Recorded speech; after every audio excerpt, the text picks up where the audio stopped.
இப்போ மணி heist season 2 episode 9. இதுதான் இந்த சீசனோட கடைசி எபிசோட். இதுக்கப்புறம் நம்ம 3rd சீசனுக்குள்ள தான் என்ட்ரி ஆக போறோம். இந்த எபிசோட் ஆரம்பத்திலேயே பெர்லின் நைரோபி கிட்ட வந்து மிஷினை நிறுத்து, லாக் எல்லாத்தையும் எரேஸ் பண்ணிக்க, ஒழுங்கா கிளம்பலான்ற மாதிரி கூப்பிடுவான். அவ இல்ல நான் பணத்தை ரவுண்ட் ஆக்க போறேன், இன்னும் கொஞ்ச நேரம் அச்சடிக்க போறேன்ற மாதிரி சொல்வா. பேராசைப்பட்டு எல்லாத்தையும் இழந்து இங்க மாட்டிக்கிறதுக்கு எனக்கு விருப்பம் இல்ல, ஒழுங்கா மிஷினை நிறுத்து. இதே மாதிரிதான் ஒரு தாய் பேராசைப்பட்டு போதை மருந்தை விற்க போய் தான் குழந்தைய இழந்தா. அந்த மாதிரி விஷயம் என்னோட தலைமையில நடக்கவே கூடாதுன்ற மாதிரி பேசிடுவான். ஒரு பொண்ணு கூட சுத்துறல, ஆனா அந்த பொண்ணு பேசுனதை காதுபட நான் கேட்டேன்டா. உன்னை அருவெறுப்பா பாக்குறா, நீ சாகும்போது படுக்கையில கெஞ்சுவ தெரியுமா எனக்கு உதவி பண்ணிட்டு, அப்போ மூஞ்சில காரி துப்பாவ காத்துக்கிட்டு இருக்கான்ற மாதிரி சொல்லிடுவா. ஒழுங்கா மிஷின் ஆஃப் பண்ணுங்கன்ட்டு ரன் பண்றவர்கிட்ட கேட்பாரு. அவர் நைரோபி கிட்ட ஆஃப் பண்ணவா நைரோபின்ற மாதிரி கேட்பாரு. சரி போய் ஆஃப் பண்ணுங்கன்னு சொன்னோன்னே அவர் ஆஃப் பண்ண கிளம்புறாரு. அடுத்து கேம்ப்ல காட்டுறாங்க, ரக்கேலுக்கு யார்கிட்ட இருந்து ஃபோன் வந்திருக்குன்னு கண்டுபிடிச்சிட்டாங்க. அது ஏஞ்சல் கிட்ட இருந்து வந்திருக்குன்னு சொன்னோன்னே அதிர்ச்சி ஆயிடுவாரு. அப்போ நம்மளோட டீம் அங்கே அமுச்சு வைங்க, அங்கே ரக்கேல் வரதுக்கும் வாய்ப்பு இருக்குன்ற மாதிரி சொல்றாரு.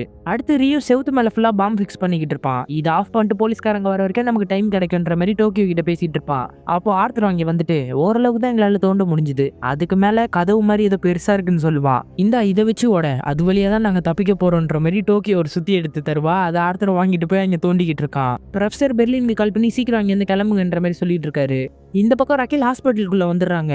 வந்த உடனே ஏஞ்சலை பார்த்து அழ ஆரம்பிச்சிடுறாங்க. நீ எப்படி இருக்க, உங்ககிட்ட மன்னிப்பு கேட்க தான் நான் வந்தேன்ற மாதிரி சாரி கேட்பாங்க. அதெல்லாம் விட்டு தள்ளு, என்னை பத்தி நீ திட்டினது கூட எனக்கு கோவம் இல்லை, ஆனா என்னோட ஜோக்கியை கேவலப்படுத்திட்ட பத்தியா, அதான் என்னால தாங்கிக்கவே முடியலன்ட்டு ஃபன்னா பேசிக்கிட்டு இருப்பான். அப்புறம் எதுக்கு உன்னை கேஸை விட்டு தூக்குனாங்க, அந்த கொள்ளையில எனக்கும் சம்மந்தம் இருக்குமோன்ட்டு சந்தேகப்படுறாங்க. அப்படி சம்மந்தம் இருக்கான்னு கேட்டா இல்லைன்ற மாதிரி சொல்லுவாங்க. அந்த ப்ரொஃபஸரோட இடம் எனக்கு தெரியும், அந்த இடத்த உன்கிட்ட சொல்றேன், நீயே கண்டுபிடிச்ச மாதிரி இருந்துச்சுன்னா உன்னோடைய பழி போயிடும்ன்ற மாதிரி சொல்லுவான். எனக்கு தெரியும். தெரியுமா, அப்ப எதுக்கு சொல்லாம இருக்க, இதுல யார் நல்லவங்க கெட்டவங்கன்ட்டு எனக்கு தெரியலன்ற மாதிரி சொல்லிட்டு இருப்பாங்க. அந்த டைம்ல பார்த்தா அந்த இடத்துக்குள்ள போலீஸ் என்ட்ரி ஆயிட்டு கன் மோனையில மிரட்டுறாங்க. அப்போ கூட வேலை செஞ்சவங்க தானே ஒருத்தவங்களோட பேரா சொல்லிக்கிட்டு இருப்பாங்க. ஆனா அவங்க கொஞ்சம் கூட மதிக்காம ரக்கேல வந்து ரஃபா டீல் பண்ணி அவங்களோட கையில டேக் போட்டு ஃபுல்லா செக் பண்றாங்க. அவங்கள பிடிச்சி இழுத்துட்டு போறாங்க. இதை பார்த்தோன்னே ஏஞ்சலால தாங்கிக்கவே முடியல, ரொம்ப கடுப்பா வரான். இங்கே ராயல் மென்ட்ல ஓரளவுக்கு பாம்பை ஃபிக்ஸ் பண்ணிட்டாங்க, இன்னும் கொஞ்சம் பாம்பு கொண்டு வந்து டோக்கியோ ரியோ கிட்ட சொல்றா. அவன் போய் எடுத்துட்டு வர போறாங்க. 2 செகண்ட்ல அங்கே ஒரு பாம்பு பிளாஸ்ட் ஆகுது. டோரை திறந்துட்டு போலீஸ்காரங்க வந்துட்டாங்க. அவ்வளவுதான், டோக்கியோ பறந்து போய் விழுறா, காது கொய்யினுது. அவங்க சுடலான்ட்டு பக்கத்துல வரும்போது ரியோ கன் எடுத்துக்கிட்டு எல்லா போலீஸ்காரங்களையும் சுட்டுட்டு டோக்கியோவை தரன்னு இழுத்துட்டே போயிட்டு இருக்கான். அவ கொஞ்சம் முழிப்பு தட்டினோன்னே என் கண்ணை கொடுறான்ட்டு கண்ணை எடுத்துக்கிட்டு கவர் எடுத்து சுட்டுக்கிட்டு இருப்பாங்க. போலீஸ்காரங்களும் ஒரு ஃபார்மேஷனை யூஸ் பண்ணிட்டு தான் வந்துகிட்டு இருப்பாங்க. அவங்க ஷீல்டு வச்சுக்கிட்டு இருக்காங்க. அவங்களோட காலை எய்ம் பண்ணா போதும்ட்டு காலை எய்ம் பண்ணி சுட்டுக்கிட்டு இருப்பாங்க. ஒரு சில போலீஸ்காரங்க அடிபட்டுரும். அடுத்து ஷீல்டு எடுத்துக்கிட்டு இன்னொரு டீம் வந்துகிட்டு இருக்கும். இந்த மாதிரி இவங்க கவர் பண்ணி சுட்டுக்கிட்டே இருப்பாங்க. நான் வெளியே போனேன்னா இதுக்கப்புறம் கன்னே தொட மாட்டேன், இதாண்டா கடைசி கன்னுன்ற மாதிரி சொல்வா. நிஜமாவா சொல்ற, சத்தியமா தண்ணி துப்பாக்கி கூட நான் யூஸ் பண்ணவே மாட்டேன்ட்டு கத்திக்கிட்டே 2 பேரும் சுட்டுக்கிட்டே இருக்காங்க. டோக்கியோக்கு ஒரு மாதிரி டென்ஷன் ஆயிடும். கவர் பண்ணாமலேயே போய் ஷூட் பண்ணுவா. எல்லாருமே அவன் மேல ஷூட் பண்ணிடுவாங்க. எல்லா குண்டும் வெஸ்ட் மேல பட்டிருக்கும். ரியோ உடனே டோக்கியோ என்ன ஆச்சுன்னு அழுதுகிட்டே பக்கத்துல போவான். ஒழுங்கா சரண்டர் ஆயிடுங்க இல்லைன்னா கொன்றுவோன்ற மாதிரி சொன்னோன்னே ரியோவும் சரண்டர் ஆயிடுவான். அப்போ அந்த இடத்துல டென்வர் வந்து ரியோ குனிடா அப்படின்ட்டு காத்திட்டு அவன் சுட ஆரம்பிச்சிருவான். ரியோ கீழே இருக்கிற ஒரு ஷீல்டை வச்சுக்கிட்டு அவனும் சுட்டுக்கிட்டு இருப்பான். கீழே டோக்கியோட கன் இருக்கும். அந்த கண்ணை எடுன்னு டென்வர் கத்துவான். இந்த இடத்துல தான் ஹைலைட்டு, மோனிகா கன் எடுத்துட்டு கத்திக்கிட்டு சுடுவா பாருங்களேன், செம்மையா இருக்கும். என்ன மாதிரி ஒரு டிரான்ஸ்ஃபர்மேஷன் காமிச்சிருக்காங்க. இவங்க எல்லாருமே சுட்டுக்கிட்டே கவர் எடுத்துட்டு மேலே ஏறி போயிடுவாங்க. டோக்கியோ டென்வர் கிட்ட உடனே மிஷின் கண்ணை வால்ட்டு 3க்கு கொண்டு வான்ற மாதிரி சொல்லுவா. மோனிகா டோக்கியோ கிட்டே கண்ணை வர கொடுத்துருவா. இந்த பக்கம் 2 பேரும் பிரிஞ்சு போயிட்டு இருப்பாங்க. போலீஸ்காரங்க உள்ளே ஏறி வந்துகிட்டு இருக்காங்க. இந்த பக்கம் ஹாஸ்பிட்டல்ல இருக்கிறவன் வந்து உயர் அதிகாரிக்கு ஃபோன் பண்ணி ஏஞ்சல் கிட்ட தருப்பான். எப்படி இருக்கு ஏஞ்சல், எந்திரிச்சவொடனே எதுக்கு முதல்ல ரக்கேலுக்கு ஃபோன் பண்ண, ஏன்னா அவன் என் ஃப்ரெண்டு, அவனை அவமானப்படுத்தினா, உன்னோட வேலையை விட்டு அவ தூக்குனா, அப்போ கூட அவளை ஃப்ரெண்டுன்ற. இப்போ உண்மையை சொல்லு, அந்த ப்ரொஃபஸரோட இடம் எங்க இருக்கு, எனக்கு தெரியாது, ஞாபகம் இல்லைன்ற மாதிரி சொல்லுப்பான். நீ அந்த ப்ரொஃபஸரோட இடத்துக்கு போய் தான் அவனோட ஸ்பூனை கொண்டு வந்திருக்க, அந்த இடம் எதுன்னு சொல்லு. குற்றவாளியை பத்தி உண்மை தெரிஞ்சுக்கிட்டு சொல்லாம இருந்தா அதுவும் ஒரு கிரைம் தான், உன்னையும் அரெஸ்ட் பண்ணுவோம் ஃப்ரெண்டையும் அரெஸ்ட் பண்ணுவோன்ற மாதிரி மிரட்டுவாரு. கோமால இருந்து எந்திரிச்சவனுக்கு எல்லாமே ஞாபகம் இருக்கணும்னு அவசியம் கிடையாதுன்ட்டு போனை கட் பண்ணிடுறான். டோக்கியோ பெர்லின் கிட்ட வந்துட்டு அவங்க எல்லாருமே வந்துட்டாங்க, ஹாஸ்டேஜஸ் என்ன பண்றதுன்ற மாதிரி கேட்பா. இவங்க எல்லாரையும் விட்டுறலாம், மாஸ்கை போட்டுட்டு எல்லாரும் முட்டி போட்டு உட்காருங்கன்னு கத்தணும்னா எல்லாருமே உட்காருவாங்க. ஆனா அந்த பொண்ணு உட்கார போனா பெர்லின் கிடையாது, நீ மட்டும் என் கூட வரப்போற, வாச்சல்லன்ட்டு கையை பிடிச்சி தரத்தன்னு இழுத்துட்டு போறான். போலீஸ்காரங்க எல்லார்கிட்டயும் வந்தோன்னா ஹாஸ்டேஜஸ் எல்லாம் பயப்படுவாங்க. ஒழுங்கா மாஸ்கை கழட்டுங்கன்னொடனே மாஸ்கை கழட்டினவனை தான் கண்டுபிடிப்பாங்க. அதுல ஆலிசன் பார்க்கரும் இருக்கா. எல்லாருமே வெளியே வர சொல்லுங்கன்னு கதவை திறந்து வெளியே அனுப்பிச்சிடுறாங்க. எத்தனை நாளா அங்க உள்ள இருந்தாங்கன்னு தெரியல. ரொம்ப சந்தோஷமா வெளியே ஓடி வந்துடுறாங்க அழுதுகிட்டே எல்லாருமே. நீங்க வேகமா டன்னல்ல நோக்கி போங்க, அது வழியா தான் அவங்க வருவாங்கன்னு சொல்றாங்க. அதுக்கேற்ற மாதிரி டன்னல் நோக்கி போறாங்க. போற வழியில தான் பாம் இருக்கு. அவனுங்க பாமை வேற ஃபிக்ஸ் பண்ணிட்டு போயிருக்காங்க.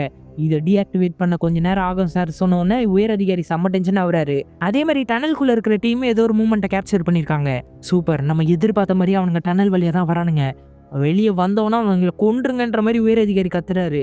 அவனுங்களும் சுத்திய வச்சு கதவை உடச்சிட்டு வெளியே வரானுங்க. வந்து பார்த்தா ஆர்த்தரோ ஒரு சில ஹாஸ்டேஜஸ் தான் இருக்காங்க. அவங்க ஹாஸ்டேஜஸ் சொன்னோட இதை பாக்குற உயர் அதிகாரி செம்ம டென்ஷன் ஆயிருவாரு. அப்போ இது வழி அவங்க தப்பிக்க போறாங்கன்ட்டு மண்டையை போட்டு உறுத்திக்கிட்டு இருக்காரு. அந்த வால்ட்டுக்கு பக்கத்துல மிஷின் கண்ணை வச்சுட்டு டென்வர் மோனிகாவை கூப்பிட்டுக்கிட்டு முதல்ல போயிட்டா. நைரோபி மட்டும் அந்த இடத்துல இருக்கா. பெர்லின் பார்த்துட்டு சீக்கிரமா வேலையை முடியுன்ற மாதிரி கத்திக்கிட்டு இருக்கா. கேம்புக்குள்ள பார்த்தா ஆலிசன் பார்க்கற அந்த டீச்சரை வந்துட்டு அவங்க இன்னொரு டனல் வச்சிருக்காங்கன்ற மாதிரி விஷயத்த சொன்னோன்னு ஆடி போயிடுறாரு. அவங்க எங்க வச்சிருக்காங்க, வால்ட்டுக்குள்ள வச்சிருக்காங்கன்னு சொன்னோன்னே எந்த வால்ட்டுன்ற மாதிரி மேப்ல கேட்பாரு. இந்த வால்ட்டு தான்ற மாதிரி ஆலிசன் பார்க்கர் காட்டுவா. 3வது நம்பர் வால்ட்டான்னு உடனே போலீஸ்காரருக்கு கால் பண்ணி சொல்லிடுறாங்க. உடனே எல்லா போலீஸும் அந்த இடத்த நோக்கி ஓடிட்டு இருக்காங்க. அவங்க எது வழியா வெளியே வருவாங்கன்னு கேட்டா தெரியாதுன்ற மாதிரி தலையாட்டுவாங்க. இவங்களுக்கு தெரியாது, ஆனா யாருக்கு தெரியும்ட்டு எனக்கு தெரியும். உடனே ரக்கேல் மொரியோ இங்க வர சொல்லுங்கன்ற மாதிரி உயர் அதிகாரி கத்துறாரு. இங்க பணபண்டில் நைரோபி ஹெல்சிங்கியும் எடுத்து வச்சிட்டு இருக்காங்க. நீ உன் பையனை தேட போறியான்ற மாதிரி கேட்டா இல்லன்ற மாதிரி சொல்லுவா. அப்போ என் கூட அபார்ட்மெண்ட்ல தங்குன்ற மாதிரி ஹெல்சிங்கி கூப்பிடுவான். அங்கே ரியோவும் டோக்கியோ வந்துட்டு அவங்க வந்துட்டாங்க, சீக்கிரம் கிளம்பலான்ற மாதிரி சொல்றான். டென்வர் முதல்ல போயிட்டான். நீங்க 2 பேரும் போங்கன்ட்டு டோக்கியோ ரியோவையும் அனுப்பிச்சு வச்சிடறான். ப்ரொஃபசர் மானிட்டரை பார்த்துட்டு நீங்க இருக்கிற இடத்த அவங்க கண்டுபிடிச்சிட்டாங்க, சீக்கிரம் வெளியே வா பெர்லின்ற மாதிரி கத்துறாரு. நீங்க 2 பேரும் போங்கன்ற மாதிரி நைரோபி கிட்ட சொல்றான். ஏன் நீங்க என்ன பண்ண போற, நீ எங்க கூட வான்ற மாதிரி கூப்பிட்டா இல்ல பிளானே சொதப்பிடும், நான் இங்க இருந்து அவங்கள டைவர்ட் பண்றேன், நீங்க முதல்ல தப்பிச்சு போற வேலையை பாருங்கன்ற மாதிரி சொல்லுவா. இல்ல நீ எங்க கூட வந்துதான் ஆகணும், ஒன்னாதான் வந்தோம், ஒன்னாவே பிரச்சனைனா சாவுன்ற மாதிரி சொல்லுவா. ஒழுங்கா இங்க இருந்து போன்ற மாதிரி எல்சிங்கி கிட்ட சொன்னோன்னா எல்சிங்கி பிடிச்சி இழுத்துட்டு போறான்.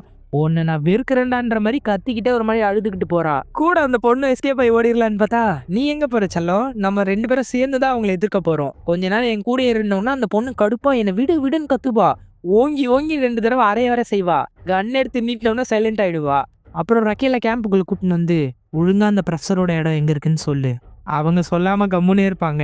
இங்க கரெக்டா அந்த ஃபோர்ஸ் வரும்போது பெர்லின் மிஷின் கன்னை யூஸ் பண்ணி சுட்டுக்கிட்டே இருப்பாங்க. அந்த பொண்ணை எது கூட வச்சிருக்கானா அவ தான் புல்லட்டை ரீலோட் பண்றா. அந்த டைம்ல போலீஸ்காரங்க சுடுறாங்க. ஒளிஞ்சிக்கிட்டு எப்படி ரீலோட் பண்ணி ஷூட் பண்ணிக்கிட்டே இருக்காங்க. இந்த பக்கம் அந்த உயர் அதிகாரி இங்க பாத்தியா உன் மேல ஒரு கம்ப்ளைண்ட் வந்திருக்கு. யார் தெரியுமா இதை கொடுத்துருக்காரு, உன்னோட எக்ஸ் ஹஸ்பண்ட் தான். நீ மட்டும் இப்ப கொள்ளக்காரங்களுக்கு ஹெல்ப் பண்ணி காட்டி கொடுக்காம இருந்தனா ஜட்ஜே நீ குற்றவாளின்ட்டு முடிவு பண்ணி உன்னோட பொண்ணை அவங்க கூட அனுப்பிச்சு வச்சிருவாங்க. அவன் வேற பொண்ணுங்களை அடிப்பான்னு நீ சொல்லியிருக்க. உன் பொண்ணை ஒரு நாளும் வச்சு அவன் டார்ச்சர் பண்ணுவான்னு சொல்லும் போதே அவங்களுக்கு செம்ம கோவம் வந்துடும். என் புருஷனோட நீ ரொம்ப கேவலமானவன்டான்ற மாதிரி கத்துவாங்க. இப்ப கூட இந்த ஆர்டரை என்னால் கிழிச்சு போட முடியும், டைம் இல்லை, ஒழுங்கா சொல்லுன்ற மாதிரி பிளாக்மெயில் பண்ணிக்கிட்டு இருக்கான். இந்த பக்கம் போலீஸ்காரங்க அந்த மிஷின் கன் இருக்கிற வரைக்கும் நம்மளால போக முடியாதுன்ட்டு கிரேனைட்டை தூக்கி அங்கே போட்டுடுறாங்க. வா சீக்கிரம் நம்ம போனோன்ட்டு இவங்க 2 பேரும் போய் வால்ட்டுக்குள்ள ஒளிஞ்சிக்கிறாங்க. அது வெடிச்சோடனே மிஷின் கன்லாம் தெரிச்சு போயிடும். இந்த பக்கம் ப்ரொஃபசர் கிட்ட நைரோபி வந்துருவா. வந்துட்டீங்களா, ரொம்ப நேரம் ஆச்சேன்னு பார்த்தேன், எங்க பெர்லின் பின்னாடி வந்துட்டு இருக்கானான்னு கேட்டா இல்ல அவன் வரல, எங்களை காப்பாத்திட்டு அவன் அங்கேயே இருந்துட்டான்ற மாதிரி சொல்லுவா. இந்த பக்கம் ஃபோர்ஸ் கவர் எடுத்துட்டு வரும்போது 2 மிஷின் கன்னை தூக்கிட்டு வந்து சுடுவான் பாருங்களேன். எல்லாருமே அப்படி பின்னாடி போயிட்டு இருப்பாங்க. மறுபடியும் கவர் எடுத்துட்டு உட்காந்துருப்பான். இந்த பக்கம் உயர் அதிகாரி டைம் இல்ல ஒழுங்கா சொல்லுன்ற மாதிரி கத்துவாரு. ரக்கேல் வேற வழி இல்லாம அந்த அட்ரஸை சொல்லிடுறாங்க. உடனே எல்லாருமே அங்க போங்கன்னு போலீஸ்காரங்க ப்ரொஃபசரோட இடத்த நோக்கி ஃபுல்லா போயிட்டு இருக்காங்க. இங்க பெர்லின் ஷூட் பண்ணிட்டு இருக்கும்போது ப்ரொஃபசர் கால் பண்ணுவாரு. ஆண்ட்ரேஸ் வெளியே வான்ற மாதிரி கூப்பிடுவாரு. அதான் பெர்லினோட உண்மையான பேரு. ப்ரொஃபசர் நான் கொஞ்சம் பிஸியா இருக்கேன், அப்புறமா பேசுவான்ற மாதிரி கேட்பான். ஆண்ட்ரேஸ் தயவு செஞ்சு வெளியே வந்துரு, டனல் யூஸ் பண்ணி வான்ற மாதிரி கூப்பிடுவாரு. நான் இங்கேயே இருந்து சமாளிச்சுக்கிறேன், நீங்க தப்பிச்சு போங்கன்ற மாதிரி சொன்னா ப்ளீஸ் உன்கிட்ட கெஞ்சி கேட்குறேன் வந்துரு வெளியே. சர்ஜியோ நான் சொல்றது கேளு, பிரச்சனைக்கு தப்பா போனா அங்கேருந்து நீ தப்பிச்சு போறது தான் நம்மளோட பிளானு, ஒழுங்கா தப்பிச்சு போ. ஹெல்சிங்கி இது என்னோட ஆர்டர், டனல் உடனே வெடிக்க வைன்ற மாதிரி சொல்றான். உடனே அவன் ஒரு கிரனேட் எடுத்து டனல்குள்ள போட்டுறான். இப்படி பண்ணாதன்னு ப்ரொஃபசர் ஹெல்சிங்கியை தள்ளிட்டு போக பாக்குறாரு. ஆனாலும் ஹெல்சிங்கி பிடிச்சிக்கிறான் ப்ரொஃபசரை போக விடாம. கடைசி வரைக்கும் சாவு எப்போ வரும்ட்டு எதிர்பார்த்துட்டு என்னால் காத்துட்டு இருக்க முடியாது, சாகும்போது அது வீரமா சாகுறேன், ப்ளீஸ் வந்துருன்னு ப்ரொஃபசர் கத்திக்கிட்டே இருப்பாரு. உன்னை ரொம்ப மிஸ் பண்ண வேண்டாம் தம்பின்னு சொல்லும் போது டனல் அங்கே வெடிச்சு சதுருது. பெர்லின் இப்போ கன் எடுத்துக்கிட்டு எந்த கவருமே இல்லாம எந்திரிச்சு போறான். எல்லா போலீஸ்காரங்க விடாம சுட்டு பெர்லின் அங்கே சாவடிக்கிறாங்க. இந்த பக்கம் ப்ரொஃபசர் கண் கலங்கிட்டு விழுறாரு அந்த சத்தத்தை கேட்டுக்கிட்டு. ப்ரொஃபசர் இதுக்கப்புறம் நம்மளால எதுவும் பண்ண முடியாது, நம்ம இங்கேருந்து கிளம்புறது தான் சரின்னொன்னு அவரும் சரி உங்க ட்ரெஸ்ஸை மாத்திக்கங்க. போலீஸ்காரங்க பார்த்தா ஃபுல்லா அந்த இடத்தாண்ட வந்துட்டாங்க. வேகமா அவங்க வந்து அந்த இடத்துக்குள்ள ஃபுல்லா சர்ச் பண்ணிக்கிட்டு இருக்காங்க. மைக்ல ஃபுல்லா அனௌன்ஸ் பண்ணிக்கிட்டே பண்றாங்க. ரைட் சைட்ல கிளியர், பின்னாடியும் கிளியரா இருக்கு, எல்லா சைடும் கிளியரா இருக்கு. அவங்க யாருமே இல்ல இந்த இடத்துலன்னு சொன்னோனே தான் ரக்கேல் சந்தோஷமே படுறாங்க. 128 மணி நேரம் அவங்க உள்ள இருந்திருக்காங்க. சரி அவங்க எல்லாருமே எங்கடான்னு பார்த்தா, ஹெல்சிங்கியும் ப்ரொஃபஸரும் ஒரு பெரிய வண்டி எடுத்துட்டு போயிட்டு இருக்காங்க.